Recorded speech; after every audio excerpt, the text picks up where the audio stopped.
¿Por qué es importante que nos congreguemos? ¿Por qué es importante que tú y yo asistamos a una iglesia, a una congregación? Bueno, hay un sinnúmero de beneficios que nos muestra la palabra del Señor. Quiero aquí darte algunos tips que he tenido aquí en cuenta para mencionarlos antes de que vayamos a leer un versículo base sobre esta enseñanza. Lo primero que yo puedo encontrar de los beneficios que recibo inmediatamente, yo me congrego en una iglesia cristiana, es que voy a recibir apoyo moral y espiritual. El apoyo moral y espiritual es fundamental. Recuerda lo que dice la Escritura, que somos bebés espirituales, que debemos desear como niños recién nacidos la leche espiritual no adulterada, para que por ello crezcamos para salvación.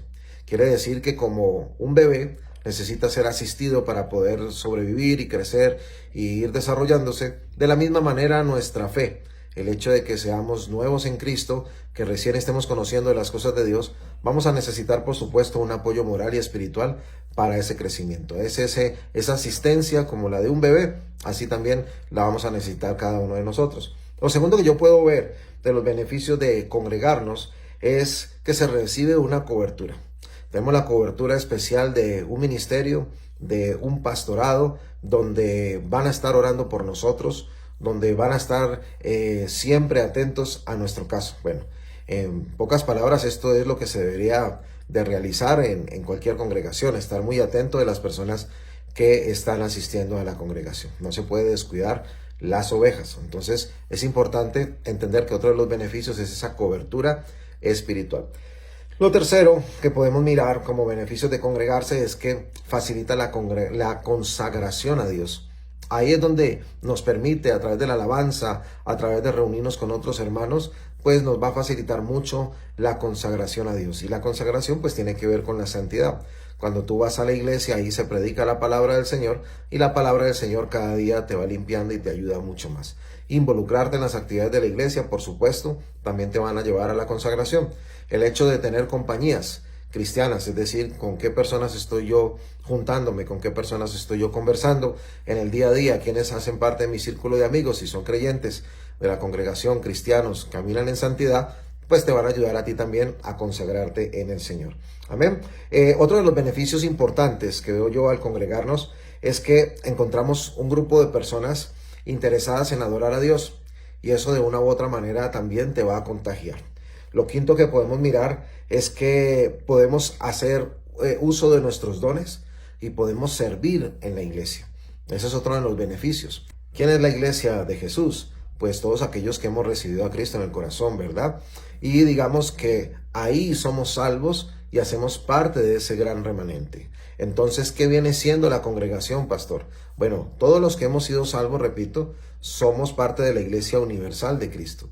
Pero las congregaciones locales, las iglesias locales en determinada área de donde tú te encuentras, son importantes y Dios las ha establecido, porque allí vamos a poder desarrollar el plan y las responsabilidades que como iglesia tenemos.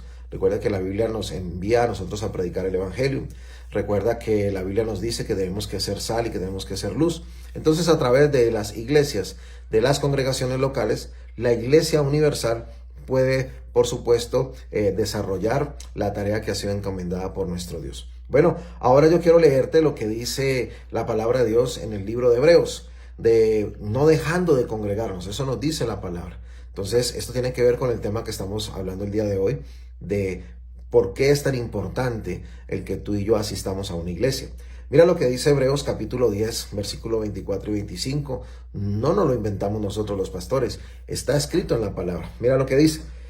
Y considerémonos unos a otros para estimularnos al amor y a las buenas obras, no dejando de congregarnos, como algunos tienen por costumbre, sino exhortándonos, y tanto más cuando veis que aquel día se acerca. ¿Quién era el autor del libro de Hebreos? Bueno, eso es desconocido. Posiblemente se hizo con aquella intención por la situación que vivía en aquella época, que el ser judío no era ser perseguido, pero el ser cristiano era prácticamente firmar su sentencia de muerte. Y había un grupo de judíos que se habían convertido al cristianismo, entonces eran judío-cristianos. Y posiblemente aquel hombre que escribió, algunos dicen que fue el apóstol Pablo, pero realmente nadie sabe a ciencia cierta quién lo escribió, pues definitivamente posiblemente es anónimo para evitar también la persecución de aquel entonces. Quiere decir esto que las personas, los judíos convertidos, que eran los hebreos a quienes escribió esta carta, pues estaban pasando por una situación bien compleja. Es decir, no podían congregarse, tenían que huir, estaban siendo perseguidos. Y viene esta declaración en esta palabra que les dice, por favor, considérense unos a otros para estimularlos al amor, a las buenas obras, y no dejen de congregarse como algunos tienen por costumbre, sino exhortándonos y tanto más cuando veis que aquel día se acerca. Ese es el panorama y el contexto de este versículo. Ahora, ¿qué significa este versículo? ¿Cómo podemos desmenuzar y sacar una enseñanza de ahí? Bueno, lo primero que podemos ver en el versículo 24 dice, considerémonos unos a otros para estimularnos al amor y a las buenas obras. El congregarnos nos permite estimularnos en amor. El congregarnos nos permite aprender a amar al uno y al otro. Nos permite aprender a aceptar a los demás y por supuesto nos permite también hacer buenas obras. Entonces, uno de los beneficios del por qué es importante congregarnos es porque nos animamos entre nosotros, porque nos amamos entre nosotros, porque empezamos a tener una coinonía, una comunión especial entre hermanos y por supuesto esa unidad nos va a generar hacer buenas obras.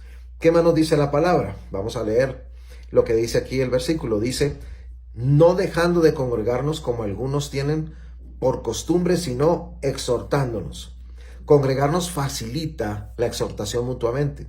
Es decir, entre hermanos, con amor, por supuesto, vamos a poder corregirnos, vamos a poder animarnos. La palabra exhortar realmente en su contexto debe ser animar. Es decir, se te dicen las cosas que has hecho mal, pero se te anima para que continúes caminando. No que te quedes allí postrado, derribado, sino por el contrario que sigas avanzando. Entonces, uno de los motivos por los cuales también es importante congregarnos es porque entre hermanos nos vamos a poder exhortar mutuamente y eso por supuesto nos va a ayudar a crecer espiritualmente en nuestra vida cristiana.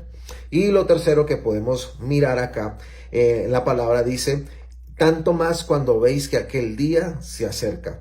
El congregarnos nos ayuda también a vivir en santidad. ¿Por qué? Porque está hablando cuál el día se acerca. Es el día de la venida de nuestro Señor Jesucristo. Y para ese día tenemos que estar caminando en santidad, haber perseverado en la palabra de Dios. Entonces, obviamente, no solamente para ese día, todos los días tenemos que vivir en santidad. Pero el congregarnos nos va a permitir buscar esa santidad a diario. Entonces, aquí podemos mirar tres beneficios importantes por los cuales tú y yo debemos de congregarnos. Pero ahora, pastor, ¿y cuál es la iglesia? ¿A dónde puedo ir yo para congregarme? Bueno, te voy a decir algo bien importante. Cuando leemos el libro de los Hechos, nos damos cuenta de la primera iglesia, la iglesia primitiva.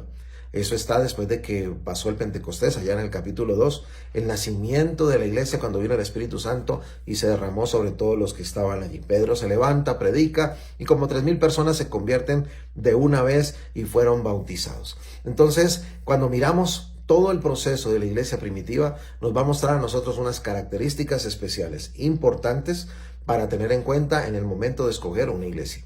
No puedes escoger a la ligera cualquier iglesia a donde tú te vas a ir a congregar, porque esto es muy importante, incluso puede ser de vida o de muerte. Créeme lo que te estoy diciendo. Hay situaciones importantes de las cuales tú tienes que tomar decisiones en la vida. Lo primero es aceptar a Cristo en el corazón. Lo segundo, por supuesto, es con quién vas a vivir esa vida. Aquellos que están anhelando un esposo y una esposa. Y la tercera decisión más importante es buscar el lugar o saber el lugar donde Dios te ha puesto o te quiere colocar para congregarte. Porque si es una iglesia donde no te están hablando del Padre, del Hijo, del Espíritu Santo, esto no es una iglesia, tiene más cara de secta. Entonces huye de ese lugar. Amén. Necesitamos pedirle a Dios misericordia para que le abra el entendimiento a mucha gente que está cayendo en esta palabrerías. Otra de las cosas importantes que debemos evitar es irnos a un lugar donde no se haga obra social. Si somos una congregación de Dios, como la iglesia primitiva que tenía un comedor de viudas, pues debe hacer un trabajo social. La iglesia primitiva tenía un comedor, tenía una asistencia para las viudas. Quiere decir que una iglesia necesita tener una ayuda social, una obra social. Para eso también son los diezmos, para eso también son las ofrendas. Así que yo te invito, mi querido amigo, para que tú mires esas cualidades, donde se predique la sana doctrina, donde se predique el Padre, el Hijo y el Espíritu Santo, donde se haga una labor social de verdad. No solamente con los miembros de la iglesia, sino también con personas externas, donde podamos ir y transformar comunidades, donde podamos ir y aportar un granito de arena para que la comunidad del entorno donde nosotros estamos haciendo el trabajo de la evangelización, pueda cambiar o podamos aportar para que esto sea un poco mejor y los problemas de aquel comunidad pues puedan ser más llevaderos. Eso hace parte de la labor de la iglesia. Si una iglesia no tiene esas características, huye de ese lugar y busca otro lugar para congregarte. Espero que este tema te haya servido y te haya edificado enormemente. Recuerda que te habló tu pastor y amigo Luis Fernando Giraldo. Hasta una próxima oportunidad. Chao, chao.